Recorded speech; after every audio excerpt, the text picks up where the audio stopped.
Queen Elizabeth II, the UK's longest-serving monarch, has died at Balmoral aged 96 after reigning for 70 years. She died peacefully on Thursday afternoon at her Scottish estate where she spent much of the summer. Hello everyone and welcome to another video. Today, we'll be looking at everything about the death of Queen Elizabeth at 96. Yeah, you heard it right. So, let's start our video. The Queen came to the throne in 1952 and witnessed enormous social change. Her son, King Charles III, said that the death of his beloved mother was a moment of great sadness for him and his family, and that her loss would be deeply felt all around the world. He said, "We mourn profoundly the passing of a cherished sovereign and a much-loved mother. I know her loss will be deeply felt throughout the country, the realms, and the Commonwealth, and by countless people around the world." During the coming period of mourning, he said he and his family would be comforted and sustained by our knowledge of the respect and deep affection in which the Queen was so widely held.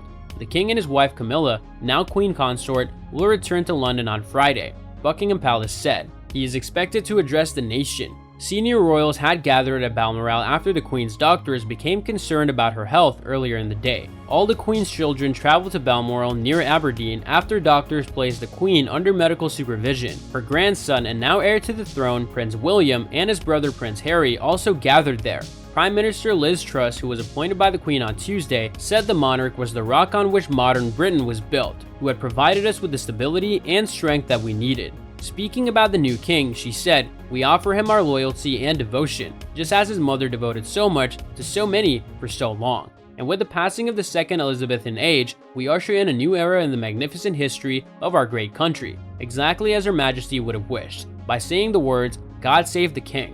The Archbishop of Canterbury, Justin Welby, spiritual leader to the Church of England, of which the monarch is supreme governor, expressed his profound sadness. He said, "Prayers are with the king and the royal family." Queen Elizabeth II's tenure as head of the state spanned post-war austerity, the transition from empire to Commonwealth, the end of the Cold War, and the UK's entry into and withdrawal from the European Union.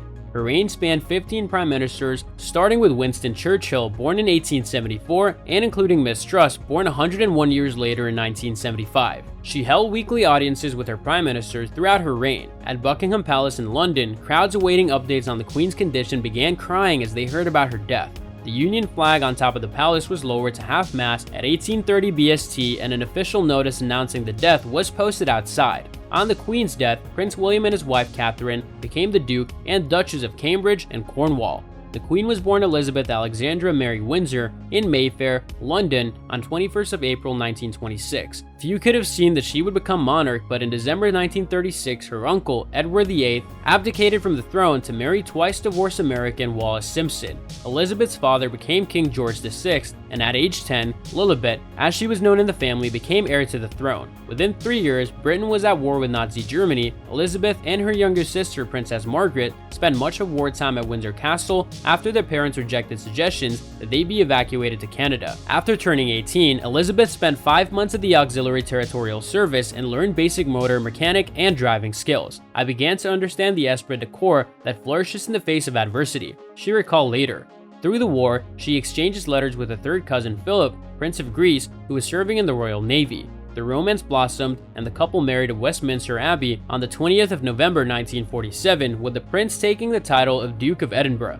She would later describe him as my strength and stay through 74 years of marriage before his death in 2021, age 99. Their first son, Charles, was born in 1948, followed by Princess Anne in 1950, Prince Andrew in 1960, and Prince Edward in 1964. Between them, they gave their parents 8 grandchildren and 12 great-grandchildren. Princess Elizabeth was in Kenya in 1952, representing the ailing king when Philip broke the news that her father had died. She immediately returned to London as the new queen. It was all a very sudden kind of taking on and making the best of the job you can. She later recalled, "Elizabeth was crowned at Westminster Abbey on 2nd of June 1953, aged 27, in front of a then-record TV audience estimated at more than 20 million people. Subsequent decades would see great change, with the end of the British Empire overseas and swinging 60s sweeping away social norms at home. Elizabeth reformed the monarchy for this less differential age, engaging with the public through walkabouts, royal visits, and attendance at public events. Her commitment to the Commonwealth was a constant, and she visited every Commonwealth country at least once. but there were periods of private and public pain. In 1992, the Queen's Annus Horribilis, a fire devastated Windsor Castle, a private residence as well as a working place, and 3 of her children's marriages broke down. After the death of Diana, Princess of Wales, in a car accident in Paris in 1997, the Queen drew criticism for appearing reluctant to respond publicly. There were questions about the monarchy's relevance in modern society. No institution should expect to be free from the scrutiny of those who give it their loyalty and support, not to mention those who don't, she acknowledged. And that's all for today's video. What are your thoughts on this? Let me know in the comment section down below. I hope that you found this video interesting, and if you want to see more videos like this, please consider subscribing to my channel. See you in the following video with some more of the latest updates, and until then, stay tuned.